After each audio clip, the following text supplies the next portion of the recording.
All right, welcome back to Office Hours. It's your brother, Professor Ware. I am honored to be joined by a man that America has gotten to know well over the last couple weeks, Brian McGinnis. We've gotten to know Brian under the most adverse of circumstances. Our man had his arm broken for having the audacity and nerve to say to our elected officials, we don't want to go to war for Israel. And Brian is running, as I am, as a Green Party candidate. Brian is running for Senate in the state of North Carolina. Brian, it's great to be in conversation with you, brother. Oh, it's great to be here with you, Professor Ware. Thank you so much for having me. Yeah. So let's get right into it. I've framed these conversations in the past around the past, present, and future of our freedom struggles. And the way that I thought it made sense to conduct this conversation is that since you're somebody that has served, since you are a veteran, and since you have now become the visible face and indeed body of, anti-war resistance in this moment of American imperial war, of, fighting,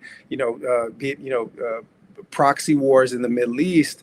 So I think that a conversation about the past, present, and future of anti-war and anti-imperialist organizing would be a great way to frame this. And I just want to ask you, as somebody that's on the front lines in this political battle now, having been on front lines in other battles in the past, how do you see this moment that we're in? Well, presently, I've lived longer than I had when I was in the service. So I have more life to contextualize the world in. So that's one point. And so right now, I see we've been through 25 years of the war on terror. And by now, we finally see it for what it is. It's just unprovoked war on the Middle East that has been highly influenced uh, by Israel's influence to get our fighters to go over there and do their work for them and destabilize the whole region. Iraq had no WMDs. Trump was very outspoken against that decision. Yep. So that was very unsubstantiated. I participated in that war, and so I have experience with that directly. I have many friends who were involved in Afghanistan. These wars were fruitless. Afghanistan was, they say, a 20-year war of 1 year, 20 years of 1 year wars. It's very segmented leadership and direction. And it was all for nothing. It just wasted trillions of dollars, and Taliban took it back right over. The exit was very unorganized and put more and more people in danger. So yeah, the fruits of all these wars have been big expenditures for the American taxpayers, and blood loss and life lost and tragedy. And so by this time in the present, we can see all that, and we've got a taste in our mouth that's not tasting good and really bad. It tastes horrible. We're rejecting it. So Yeah, we got we to spit it out. Yeah. we have to spit it out. We have to stop this. We got to stop the madness. And so that's where we are presently, and I'm really hoping that more and more people wake up to this and uh, and resist the narrative that's being so horribly and almost just not. They're not even putting much effort into it. They're just Yeah. trying to They're steamroll us into lazy. agree to these unnecessary wars. And I think it's time that there's a change happening, and I hope that sooner than later, it needs to really take shape and stop this government. Yeah, I mean, you mentioned Iraq and the completely fraudulent argument for weapons of mass destruction. Um, I think that what strikes me about the current moment of American imperial hubris in Iran is the last point that you made, which is that they're not even trying to, to lie to us anymore. Like they're offering like the flimsiest pretexts and excuses. They're not even, making an honest effort to be dishonest. Um, and so, like, I think that part of it is the nakedness and the brazenness. The mask is off, and everybody can see that this is just about resource extraction. It's about geopolitical position. Nobody believes for a second that Iran posed any kind of security threat to the United States of America. This is just a desperate empire trying to squeeze a little bit more oil and control out of the Middle East, which it has been terrorizing for a couple of decades. So I wanted to ask you, as somebody that served in one of those wars, like, what did it take for you to unplug from that GI Joe mentality, like to where you would be willing to put your body on the line, not to fight for American empire, but to speak out against it? Oh, it took 20 years, and marrying. Well, it took a long time and a lot of confusing moments, a lot of struggle. I was just, you don't know what you don't know, and so anyway, it took a long time and a lot of experiences, and some of the breakthrough moments, or some of the things that helped me come around, was meeting my wife and falling in love with her and having my relationship with her. And she's a American Palestinian woman, and she's a sweet person, a good person, and we genuinely just connected, and we became friends and learned about each other. And through that, I learned about the Palestinian struggle. I knew nothing about Palestine. Her cousin, who introduced us, she and I were watching the Olympic March of Champions, or the Yep. introduction, and Pakistan had entered in the arena. And I said to my cousin, "Hey, look, it's your country, Pakistan." She looked at me as like, "Really?" So I was so clueless of what Palestine was. So Yeah. yeah, and so then continuing with my relationship with my wife and learning about the oppression that Palestinians have been facing for decades, Yep. and then learning it very close to home with my mother-in-law, who I've said in many platforms is just a loyal, wonderful, special, genuine person, would be given the third degree by IDF soldiers trying to Mm. enter back just to visit her grandma. And Yeah. feeling that everybody knows that when somebody messes with your mom, oh my gosh, that's there's no worse offense. So Yep. Yep.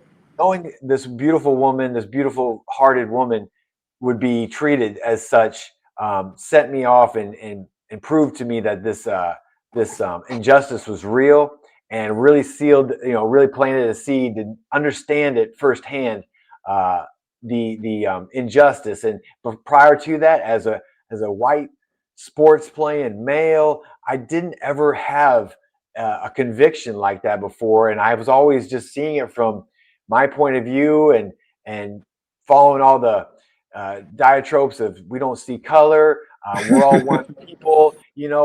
I wanted to, and I wasn't stepping on anybody, but I never understood the position of those in Yeah. minority positions and the injustices that they face. And so that was the beginning of Yeah. me up, and helping me see it from the opposite perspective. Yeah, so I mean, you weren't stepping on anybody, but it also hadn't occurred to you that the system was stepping on a bunch of people for you, right? That- Exactly. right. And so you mentioned, the role of Palestinian liberation and helping you awaken. You met your eventual wife, and she was able to kind of like help, educate you and help you understand. I mean, I'll tell you how I came to understand the Palestinian liberation struggle. And for me, it was, my hero, and role model, Malcolm X. So I converted to Islam when I was 15 years old. I read the autobiography of Malcolm X cover to cover in one night.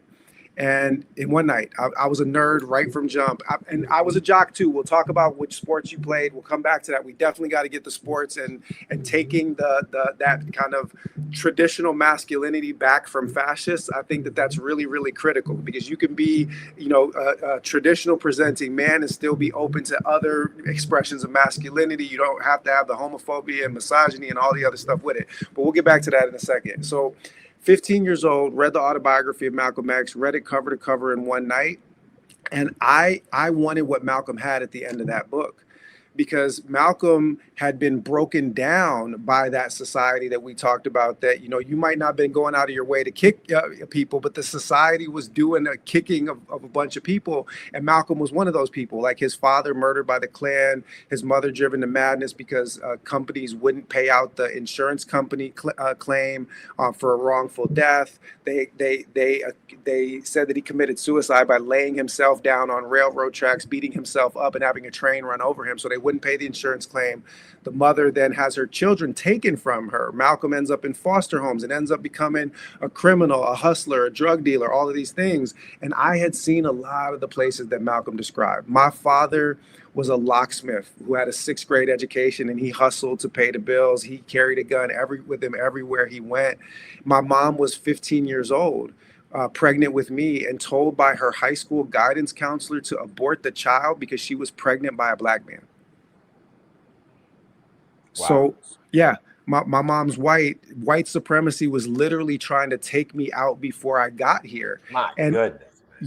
Right. And so the first 9 years of my life, we didn't live at the same street address for a calendar year. We were in and out of public housing, sometimes shelters, so long story short, Malcolm's experience spoke to me, right? Because I had seen a lot of what America could do early. Go ahead. You're dying to say something, so jump in, please. White system tried to take you out before you were even born. That was a lot to process. So I apologize for having a pause in my reaction, but that is really that's really affecting. That's tough. Yeah, I mean, and thank you for stopping me at it, because I mean, I tell the story because if we don't tell our stories ourselves, then who's going to tell them for us, right? And people need to understand that some of us bear the marks of this system on our souls and on our skins, right? That we have been, beaten down by this system literally before we got here. So I just want to return to the point about Zionism and Palestinian liberation. So first, I read cover to cover, didn't sleep, went out to my school library, and I checked out an English translation of the Quran. Because if Islam was good enough for Malcolm, I wanted to learn more about it. And I read that cover to cover the next night, and I converted to Islam before the week was out. And so that was my beginning of my, religious journey, spiritual journey, but also using the Black freedom struggle tradition that Malcolm represented to help, instead of just being beaten down by that trauma and by that pain, but to figure out how to take collective action to fight for liberation. And that brings us to what Malcolm said about Palestine. So I knew where to stand on Palestine as a teenager, because Malcolm in 1964 wrote a piece for the Egyptian Gazette called Zionist Logic, where he ridiculed the absurdity of this settler colonial occupation and its claims to, restoring historic Zion. He said, would the Moors who ruled over Spain for 7 centuries, does that mean that North Africans can come to Spain now and claim real estate there? Like, it's just like, make it make sense, people. And then he said in his field notebooks, and I found this out from one of my colleagues, I'm a history professor, Maitha El-Hassan, wrote a dissertation on Malcolm in the Middle East. And she looked at Malcolm's field notebooks when Malcolm went to Palestine. He went to Khan Yunis. Which is a name that we now know because, it was bombed and incinerated, just like the rest of Palestine. And Malcolm wrote in his field notebook when he came back, he said, this is a white Jewish population being empowered by white imperialists to move Arabs off their land. So Malcolm understood Zionism as the same white supremacy that he had faced in his own experience. He understood that it was like a regional variant of white supremacy, the same way that Nazism was a regional variant of white supremacy. And so because of that, the whole Black radical tradition, Stokely Carmichael with SNCC, the Black radical tradition understood Palestinian liberation as part of the struggle against white supremacy, and therefore Black freedom struggle and Palestinian freedom struggle was the same freedom struggle. So that's when I unplugged and started to really learn not just about Palestinian liberation, but about the broader anti-imperialist movement in which it was embedded. I see why they call you Professor Ware. You taught me a lot. I knew I was going to learn something, but that was a really amazing class. And my wife is also, I've been able to relate the Palestinian struggle back to the Black struggle in America. And I've heard things where you know, what happens abroad will come back home. Well, that's Yep. absurd because it's already happened at home. We're only just exporting our colonial and racist ideologies outward. It's originated here, and so I do really respect and have a whole different perspective of all of my Black brothers and sisters in my life, and the stoicism, the ability to live normally amongst those who are oblivious to your struggle, to hold your tongue. All these things are just I'm going back over and appreciating, because I've lived 40 years before I've ever even Yep. tapped into this, to awakening to this. So No, yeah, man, that is, the struggles are somewhat one and the same, yep. and the racism and the Zionism, the white superiority of it all, is something that must be addressed and must be atoned for and must be just be called out for what it is. And this isn't a call for violence or anything. This is just a call for awareness so that Yep. everybody can educate themselves, because education is at the root of this. And I really have a lot of hope in the next generation, because I feel like they are more empathetic, they are more wise, and open to these stories somehow, some way. Social media's got the reality to them, or who knows, but I do feel that we were moving in the right direction. I know that DEI, I've been a part of the DEI at my work at the city of Raleigh. I've been and opened up to more, communities that are more just open. Like we spoke about, sports groups. Sports groups aren't so open to a lot of these liberal talking conversations, but I've opened up recently to all those things, and I believe in that. And so for that reason, I think we were moving in the right trajectory as far as continuing the path to society healing and coming together, and understanding everybody has internal bias or inherent biases, or Yep. so. But this latest administration is really doing a drastic job of just tearing that all down. Yep. So I hope we resist that and we return to getting back on the right path. Yeah, and we're going to get to the role that the Green Party needs to play in resisting fascism, because Team Blue is a big part of how we got the Team Red that we now have. I want to go back and underline a couple of things that you said, because you outlined kind of some of just the basic principles of collective liberation, like understanding that our struggles are interconnected, and then going back to people who mean well when they talk about, the imperial boomerang, and they talk about, that what we did abroad, or what we do abroad, is going to come back home to us. That comes from a Black theorist named M.A. Césaire, a Caribbean theorist. He wrote this in Discourse on Colonialism when he talked about fascism in Europe was the boomerang, that what they had been doing to the colonized world was coming back on them. But as you rightly pointed out, that is actually not the way that we describe what's happened in the United States, because we are the original settler colony on which those European fascists developed their ideas. Hitler was a huge admirer of manifest destiny and indigenous genocide, and he modeled his interior expansion in Germany and their expansionism on the American West. So, as is so often the case, Malcolm said it best. Malcolm said, "This is chickens coming home to roost." that this is these are our homegrown pathologies that have we sent them out into the world, but they're coming right back to where they started. And because this is sadly been who we are. But I think that the key is that we what we're finding is that people are ready, especially the younger generation, as you mentioned. Like, Palestine woke a lot of them up. And I think now a lot of people are doing the same kind of internal soul searching that you were doing, which is that, like, if I was conditioned to accept this racism, apartheid, and injustice someplace else, have I been checking for it closer to home, right? And this is also an important point that I remind people of color as well. It was a great theorist, Bell Hooks. she reminded us, she said, white supremacy is not just a white people's problem. White supremacy is in our institutions and it produces outcomes in structural fashion, but it also programs the thinking of people of color too. A lot of us have internalized white supremacy. And part of what made Malcolm so powerful for me is that he gave me tools to fight back against those inner demons that I was grappling with, and the external oppressors in the world. Wow. Wow. Those internal demons in it. And I would be interested to hear how you found the systematic ways that they had caused you or influenced you.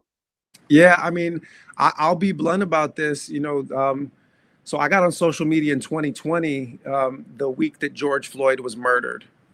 And I had been doing a lot of community teaching, public education, activist, and organizing work for decades, but I'd never been on social media. But I realized that we were like, entering, a kind of massive crisis phase, in the collapse of American empire. But the reason why it was such a, powerful moment for me is that I grew up on the south side of Minneapolis. And I had a police officer draw his service weapon on me and point it in my face 6 blocks away from where George Floyd was choked out over 8 minutes and 46 seconds, a couple decades later. I was stopped for driving while black 17 times before I reached my 18th birthday. And so I didn't have nobody had to explain checkpoints to me. No one had to explain the IDF to me. The American policing was my IDF the same way it was the IDF for my father. The only pictures that I have of my dad in a suit, God rest his soul, his face looks like Rodney King because he's going to court to keep himself out of jail for the beatings that the DC police gave him. Right.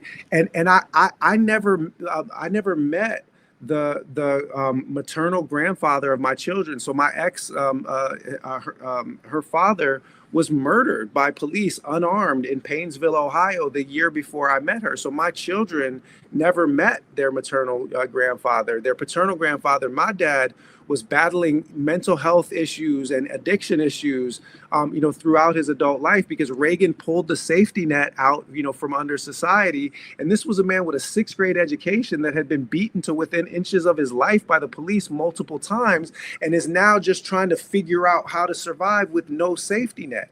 So all of those marks of the society's not just neglect, but like actual like malign intent, towards the people at the bottom. Like I still bear a lot of those bruises. But the thing that gives me hope is that two people that come from different kind of backgrounds like you and me can be seeing the same light at the same time, fighting the same fight at the same time, because we've come to understand that it's collective liberation or it ain't no liberation at all.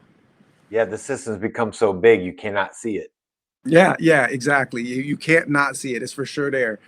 So let me then ask you this. We talked a lot about the present and our current moment. And we did get a little bit into the past, but I want to drill. I'm a historian. That's what I teach. Here I just finished my Black Revolutionaries history class. And thank God I'm on sabbatical now, so I can focus on the campaign. But so I often at this point in the conversation ask, like, what things either in your own personal history or in your study of history are helping you to understand, like what we need to do in the struggle in this moment. This is personal history, my military experience, being with my peers, my fellow Marines, and our young and naive personalities, and our own only concerns were, beer and girls and family and being a good Marine, whatever that means, which is taking orders and to kill. It's a death cult, the Marines. What makes the grass grow? Blood. And so that mindset is so fully engulfed and indoctrinated. But that's the truth, and that's what I like to express to people, that's the mindset of a young gung-ho Marine. And there's not a lot of room for world issues or empathy or racial systemic racism or big complex issues like that, unless someone has had some real intentional parents or family members to, or role models to, and put that knowledge into a person. Young people, I think, aren't equipped to be able to hold and understand these big, complex, or just issues. Yep. So I can only speak to my own personal history. So that was kind of the social circle I was in the Marine Corps. And knowing that perspective and coming from that perspective only just gives me a landmark to know that the system exploits that young, naive group of people and uses money to pull people out of poverty, which the system's put them in that place, or is definitely Yeah. angled to put them in that place, and then it harvests them to then carry out, violence on their behalf, and that's Yeah. one lesson I've learned through my personal history. Yeah, I mean it's powerful. I hope our editors can find this because there's a former Marine who became a great MC, a rapper, and he has this segment. It's in a freestyle battle, and he said that you don't even know how the war started. You just couldn't afford college. Right? Yeah, And yeah. so he talks about the class dimension that was associated with it. And I hope we can put that piece in, because what you were describing reminds me of something that I've said in class a few times. I think I said this for the first time in 2023. When this phase of the genocide, this phase of the Nakba was just accelerating. Which is that I told my students, I said, listen, if you are a student at a North American university, you are a trainee on the Death Star. Behave accordingly, right? The United States military, the United States system is a Death Star that points beams and destroys whole worlds, destroy Iraq, destroy Afghanistan, destroy Palestine. And what I was hearing you describe, it was really like the mindset of a stormtrooper, right? The person that has been conditioned to just be a cog in the machine, to follow orders, to not question it, and that your identity and your personality is being conditioned so that you never question the system in which you're embedded. Yes. And you're held so tight down, especially in the Marines, with Mm, discipline and control. So when you are let release from formation, you just completely open up for the biggest stimulation you can get and the most far out stuff. Plus, you're just a young man, full of energy, and so you go from complete control into complete wilding out, and there's no in between where you have to stay to maybe ever process such sobering, serious, matter, such as hmm. world issues, humanitarian rights, Yep. and those kinds of things. Yeah, I mean, a question that's coming to me that I hadn't really thought of before we started the conversation is like, you know, we watched the IOF, the Israeli Occupation Forces, or the IDF as they like to call themselves, engaged in kind of this really brutal occupation and barbarism, and everybody was sort of like mocking like how they could so thoroughly dehumanize the Palestinians.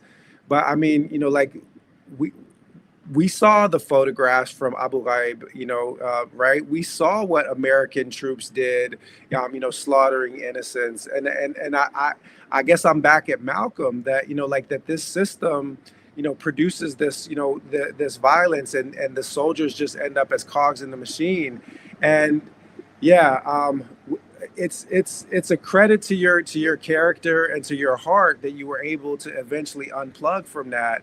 But because there's a lot of folks out there that are still just in that brainwashed state, just following orders. Yeah, and it's a credit to the people that have come into my life. I appreciate their influence, and it did still took me a very, very long time. The unwinding of just the system, and seeing the system, the unwinding of the system took a long time, and it's really, you're illustrating how the system affects us so much. We don't want to get out of order, and we want to just we want to take the path of least resistance. And Yep. White people can easily disregard the struggles of other races because it doesn't matter to them. That's not on their path of least resistance. Why would they, divert from their paths of easiness to take on a struggle of someone that's not themselves? And so until I was linked up with my wife, I was on that path. I wasn't swaying over there. I wasn't being pulled by something I saw on TV or whatever. It took to be falling in love with my wife to pull me at this to this epiphany or this waking up. And so I have a real good point I wanted to mention, is that in regards to waking up. Yeah, from the military programming or yeah. Because I've got something I can jump in, and we can actually take a break because there's a cleaning thing going in front of my window that's giving me some audio. So let me get up and shut these windows because I have a question for you when we come back. So we can flip around that. All right. Systemic racism. I was looking for an opportunity to get a break and shut these windows because I am worried that we are going to lose our audio from my end, and then give them a lot of work to do in the editing process. Okay. Yeah. I think I remember what I was going to mention. Yeah. Is that now that I am awake, I bet a lot of people have this problem. It might seem as white guilt, but it's just I know the layers I have to break through to reach my fellow brother with message about systemic racism or things, because I myself was like, I'm not racist. I don't have anything against them. Yet I wasn't picking up my share or acknowledging my part in this world that does have systemic racism. And so that bites me every time I'm trying to tell somebody that, about the problems. I know I'm being a hypocrite, so to speak, because I was there myself. And so that's a dynamic of this for me and other, I would think other folks that have not been awake to the injustices prior. Yeah. I mean, it's a situation that I often find my students in, right? That, that coming away to college is the first time, that they have to interact with people that don't look like them or pray like them or, come from the backgrounds that they come from, different kind of social environment. Then they're being exposed to different kind of ideas. The classes are, challenging their worldview. And I'm often the guy that's doing that challenging. So I've got a lot of experience kind of unplugging people from that matrix and helping wake people up, because I've taught in predominantly white institutions for 20 plus years, because yes, I'm 52 years old, and even light skinned black don't crack. Like, I'm still holding it together. Great, yeah, bro. absolutely. And we'll talk about the role of sports and fitness in that in just a moment. But I want to kind of circle back to the broader point. There's a reading that I give my students that I'd love to send you offline and see what your response to it is. It's a historian, black historian named Nathan Irvin Huggins, who wrote this piece that I really like. He called it The Deforming Mirror of Truth. And he said that the founding fathers didn't mention race or slavery in any of their official documents, even though it was a fundamental factor in their day-to-day lives. And it was as though by not mentioning it, by not naming it, they could make it go away and never have to face it or confront it.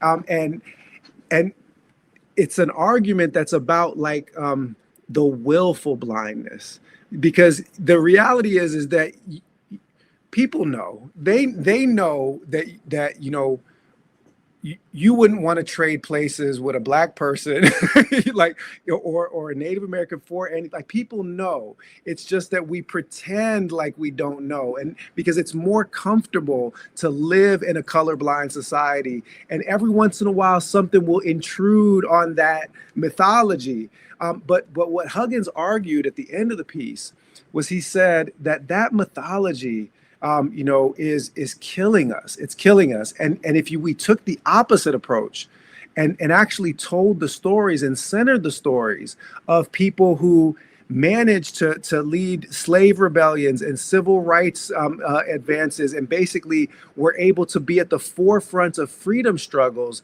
despite being constantly battered down by the system and called subhuman, then that would be a story that everyone could find themselves in, because everyone, when it comes down to it, is going to face this some form of systemic oppression. For white working class folks, they're going to face capitalist exploitation, and white supremacy is often just a band-aid and racial bypassing to keep them from facing the fact that it's millionaires that are making their lives miserable, really billionaires mostly, rather than immigrants. So I think that what we can do together, people like you and I, that might come from different backgrounds and see the world in different ways and process it through different experiences, is be able to talk to people to get them to understand that if we just tell more honest stories, you don't like, I don't hate white people. I hate white supremacy, right? Like that this isn't about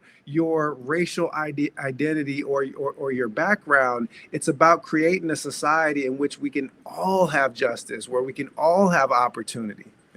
Yeah. Yeah. Yes. And I don't hate Jewish people. I hate Zionism. These are mental attitudes that doesn't relate to any skin color or race. These are mental attitudes that people are choosing to act out on. And structural commitments, right? Zionism is a mental attitude and an ideology, but it's also, as we are learning, it's systemic. So this is beautiful, and I wish we could do this for a full day at a time, but we're both fasting, so I want to make sure that we keep it to an hour so that we can hopefully get a Ramadan nap in at some point today. So I'm gonna move to the future portion of the conversation. We talked about the present, we've talked about the past. How do you see the way forward, so that we can get to Palestinian liberation, so that we can, get to, to the equitable, just, sustainable society that we're fighting for? I think it's a group effort. I personally, with my campaign, I've wanted to pay homage to the original sin of America, our racism towards the Black community. And I've read this book called How We Can Win. And I can't remember the author. I should have studied that, but it was a Black woman who went viral with a YouTube exclamation she made, I think, during the BLM movement. Either way, she's used the Monopoly game as an illustration to how the Black community and Black people in America have been left out of the first 400 turns of people going around the block, and they were actually exploited to build all the houses and hotels. And then they were given some turns, and then they built some little bit going on, and then those houses were burned down. And then they came back, and they've been playing again for the last 60 years or so with extreme racism that's not gone away. And so that illustration really pointed out and made it really easy for me to understand. So as part of my campaign, I do think taking the money away from Israel, which is funding this genocide, bringing it back home, and just funneling some to atone for our own personal reparations now, brother. Reparations now. And there's a fellow Green named Michael Dublin who's running in District 2 here in North Carolina. I love Michael. I've had the chance to meet him. He's fantastic. And he's got some knowledge more than I do about lineage-based reparations and all these little facets that I'm not aware of, but I would love to lean on him in that. So again, the meaning of it all, and it went over like a fart in church with the guys I work with at the fire station, but they just, white folks just and I've learned this too. When racism comes up, everybody's got a real virile response to it, and for everybody's got their own personal reasons. But it's a tough subject to talk about and open up with people.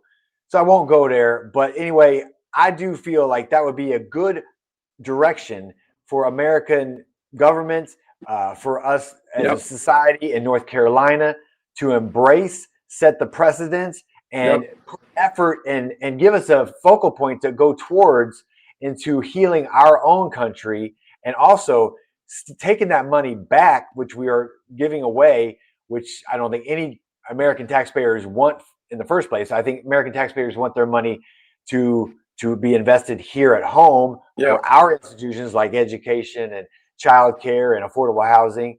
And so we have the money to fund it. So those are some real ideas that I think we could benefit our future in regards to what we're struggling with.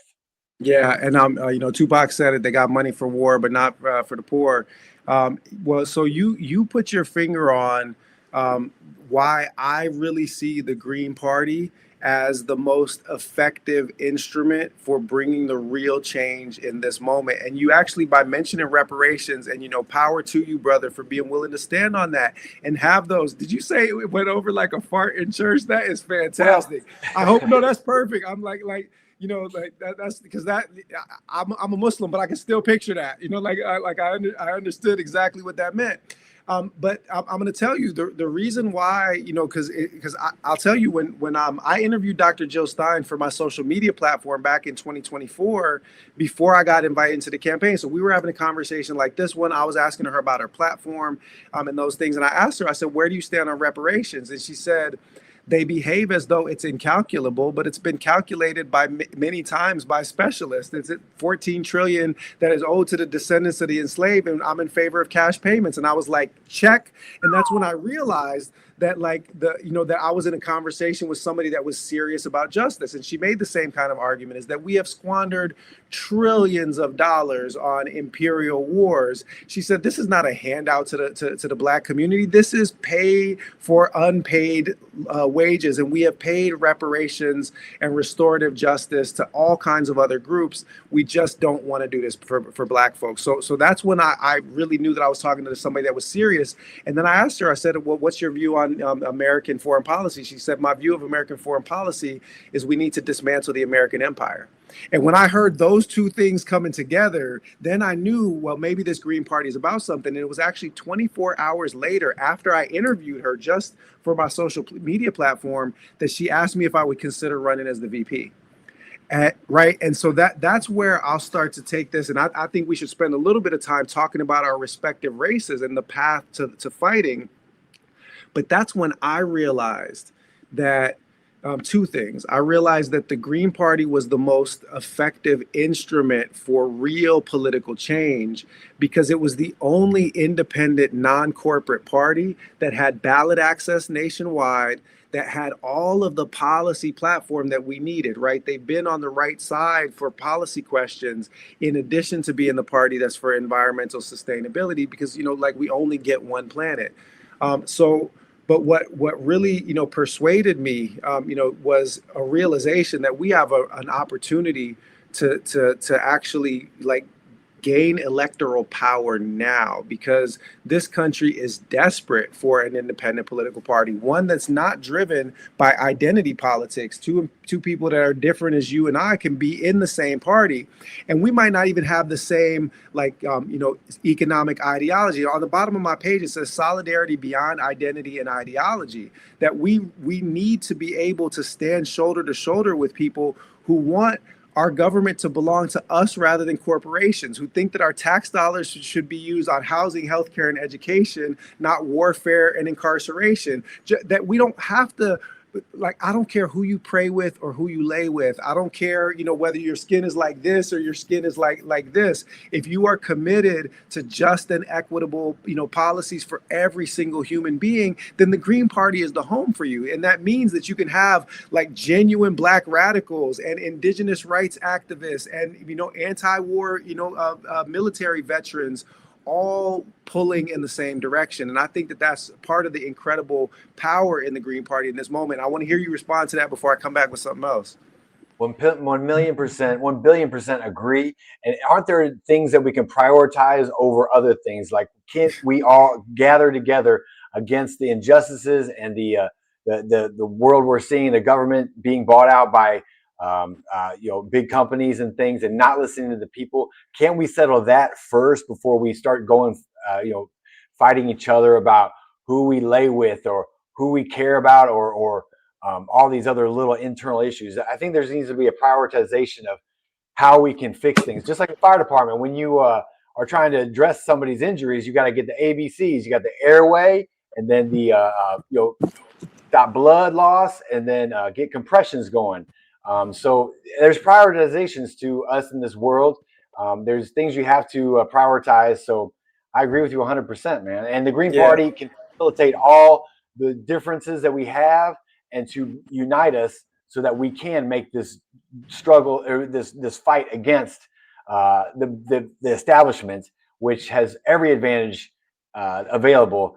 So it's going to take a party that's very open to all groups, because it's going to take all of us to fight this. Yeah, and people, planet, peace over profit. That's a message that people can understand, and the moment is right for it. All right, so I'm going to come back to the Green Party and the need for an independent party, but because you mentioned, I had forgotten that you're a firefighter, so we got to get back to this first. We're going to now have the sports conversation. We're also going to have the gym conversation and all of the, the kind of, the way that we need to reclaim. So what I say is we need to, I've done campaign ads where we talked about reclaiming fitness content from the alt-right, because the fitness to fascist pipeline is a very real thing. Before we get to the fitness part and the sports part, I want to go back to the fire department, because fire department over cops any day of the week. Obviously, that's not a tough call for a black guy. The greatest meme that I saw during the Floyd uprisings was nobody ever wrote a song called "Fuck the Fire Department," right? Yeah. So mad love there. But, this is also a place where, the politics can be a certain way, but the culture, about physicality, lifting, sports, and a lot of those things are represented as kind of toxic masculinity. We see the alt-right pipeline will often start with, fitness content. But I got to say, man, I grew up playing all the sports. I played baseball, basketball, and football. I was a scholarship athlete in baseball. I played minor league baseball. I ended up playing baseball overseas. I still lift heavy. I'm at 50. About a year and a half ago, I set personal best of a 500-pound squat. I did 405 by 17 squat, 405 by 12 deadlift, and I hit 225 for 30 reps on the bench. And right now, at age 52, I can still hit 225 for 25 reps on the bench. Wow. Yeah. Right now, I mean, fasting, I can do that. That's incredible. Yeah, so I I'm big into the fitness culture. I grew up playing all of the sports, and I think that you can represent some very traditional, kind of straightforward, cis male, heterosexual masculinity without being a douchebag. I don't think that that's necessary. So I want to know what your sport background is, what your lifting regimen is, and we'll get a workout when you come out here to Cali. That would be amazing. You're going to outperform. Obviously, when your arm is healed, but yeah. Yeah. Oh, I always wanted to be a boxer, but there never was a boxing gym in my hometown, so I always never was able to do that. But I wrestled and played football, and really enjoyed those sports. I made it to state in wrestling my senior year. Had a record. I got pinned in 12 seconds. That's not the kind of record you want, but hey, I made it. Football, my claim to fame there is I returned punts as a freshman for the varsity team. I was consistent there. I love to hit. I put a pop on people. I really enjoyed that for high school football. And then I joined the Marine Corps with the hopes of maybe making the All-Marine boxing team. I did make that All-Marine boxing team, got to box with some people in the top 10 amateur national rankings, learn a lot from them. And then after that, I worked at the YMCA and Then a small MMA organization came to my hometown. I joined up to fight, and I did MMA inconsistently for the next 10 years. That kept me in the gym and working and training. So that's my sports history, and I've always worked out hard. And cardio's got to be you got to focus on cardio with MMA. So I've done some marathons Oh, wow. and just kept that going. But so yeah, physicality has always been a real big part, and I've enjoyed fitness. I love sports. But yeah, so that's my sports Yeah, history. you're gonna kill me in all the cardio categories. When I first got on social You're media, powerful, dude. You got some yeah, no, strength. I'm freaky strong, but I hate cardio, and I would, when I first got on social media, a lot of it was me telling my story, because actually during my years in graduate school and in my 30s, I gained a lot of weight. I got up to 330 pounds. I was dealing with a lot of health issues, and a little over 10 years ago, I lost 110 pounds. And gained 15 pounds of muscle, took up bodybuilding, like re-triggered those kind of athlete training and instincts. And so since then, I've tried to hold myself accountable for taking care of my health, because yeah, I mean, everybody likes to look nice and lift heavy, but for me it's really about health. And I've talked about how whatever your age or gender or disability status, finding the strongest version of you, through physical activity, whatever that means, whatever your condition is, that can be a huge part of like your self discovery, positive energy, adrenaline, endorphins, all of those things. And that ultimately, like, attention to our bodily health, which we know is going to be challenged by the world and by circumstances, that in the end, the instrument that we use to fight for freedom is us. And the healthier and the stronger and the happier we are, the more effective instruments we are. So we actually have on our campaign, we have Ware Wellness, where people do fundraisers, they do hikes, and they do other events all around the country. And then just everybody kicks in a few dollars to donate to the campaign, because we're the only campaign that actually does fitness and wellness content as part of our organization and community building. Because I'm a big believer in trying to take care of the body, keep healthy as much as possible. Oh yeah, you got to correlate all these great things and factors of health into this surge, this party. I think that's a great idea. Yeah. So we'll circle back now to the political fight after we talked about the MMA fight, and yeah, we'll have more conversations, and we'll see about getting a workout in together when your arm is fully healed. I won't ask you for One more mention medical. for the sport. I also participate in boxing matches that are between public service people, EMS, firefighter, and police. And I've been doing that for it's a SAL organization. It's like PAL, Police Athletic League. This is the Sheriff's Athletic League, and it's down in Harnett County, down in here in North Carolina. And it's a great fundraiser. Ray Mercer is from that community. Christina, the preacher's daughters from that community, Yeah. and the guy who puts it on is Coach Mark Hornsby. And it's just a great thing because it puts youth and police together in a great environment, so they build connections, and it's great for the community. And so I've been participating in that over the last 5 years. I've lost every time, but man, I give a good fight, bro. I give a good fight. Yeah, I mean, I'm an abolitionist, so I'm not the biggest fan of the police, but I do like the idea of you going and fighting police on the weekends. I think that's fantastic. So that's the part that I'm going to clip and take. So let's get to the kind of closing argument, and I'll frame it this way. Public opinion polling shows that 63% of registered voters say that the two parties, Team Blue genocide and Team Red fascism, as I like to call them, but in polling, 63% say that these two parties do such a, quote, poor job that we need an independent third party. That is 53% for registered Democrats, 48% for registered Republicans. And then the most recent polling shows that 48% of Americans identify politically as independents, and only 25% with either of those two parties. Like, what's your assessment of the lane that we as Greens can now fill in this moment where so many people are completely disaffected by the duopoly? With those percentages, I just think we have to encourage people to act and get out there and vote and take up their civic responsibility and put a vote in for a third party. break us away from the duopoly, and it's going to take action, and we have to inspire them to believe that we can redirect our future and fix our country's trajectory, and with a third party.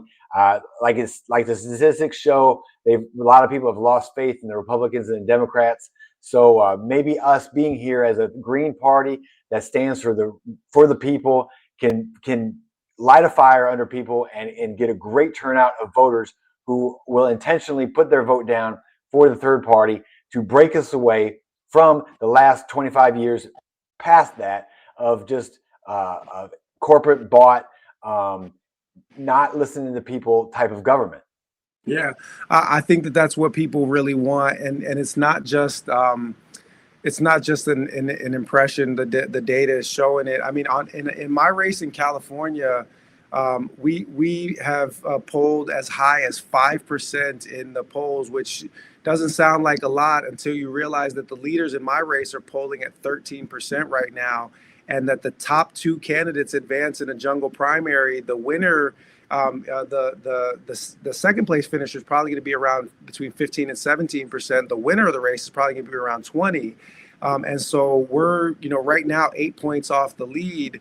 The race in California is really showing, and I think that especially because so many people have now learned about your campaign and drawn attention to what you're doing in North Carolina, that you're really going to be able to give them a run for their money. And we're here on this side, supporting you in every way, because I think that this is our opportunity to break through.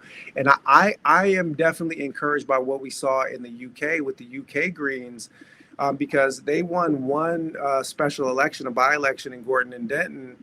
And after one electoral victory, they jumped past the Labour Party, the equivalent of the Democrats in the British system, in public opinion polls nationwide. So they won the equivalent of one congressional seat, and they leapfrogged the Democrats in national polls.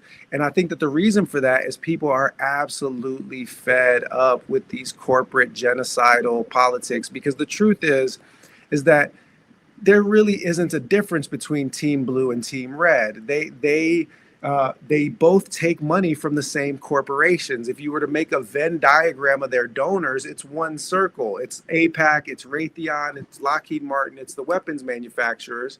And who funds you runs you. And I think that the American people know that we need a political party and a political movement that is funded by the people. So it's going to be true to the people. Yes, 100%. Grassroots, from the people only. Yeah. So what would you, say in your kind of closing argument to people who are sitting down with you for, like at length for the first time to get to know Brian McGinnis as a Green Party candidate for Senate in North Carolina, not just as the guy, who had to sacrifice his arm in order to speak out on behalf of the people? I'm out of this. I'm in this for a desire to just serve the people. I want to be a public servant. I'm not in this for any personal gain. I want to live up to, I just want to give. I genuinely just want to help this world that I see is in a dire situation. I want to take my privilege. I've come to this point in my life and I feel strong and I feel able. I'm an adult in this room now, and I'm finally going to take up my burden and want to perform for the world I live in. And I want to do what I can in my own little realm of influence to make it a change for good. And I believe I'm on the good side. I want to be on the people's side. I want to look out for people who just struggle to make ends meet. I share in the same ways of just wanting to just be with family and friends and care for one another. I want to, take away I don't believe in violence and hurting each other. I just want to bring unity. These are all of my aspirations, and maybe somebody might say I'm not a politician. I don't think it's a bad thing. I'm a vigilant learner. I'm here to take up my position seriously and take the Senate seat, and I can do a whole lot if you trust me, and I'm going to do everything for the people's well-being in mind. Yeah. Well, and just trust and believe that if there's anything that I can do personally to help amplify the campaign or with the work that you're doing, I'm going to do everything that I can. I'll underline one thing that you said before we close out. So I mentioned my dad getting beat up by DC cops. So I grew up originally in DC. We moved to the south side of Minneapolis, and I largely grew up there. And my best friend, Sean Young, he's the son of an indigenous woman. Annie Young was her name, and she was the first Green Party elected official in the state of Minnesota. She served from 1989 to 2018 when she passed away. And I learned when I ran for vice president alongside Jill Stein that when Jill Stein joined the Green Party, Annie Young was one of her mentors. And I was like, man, our paths crossed.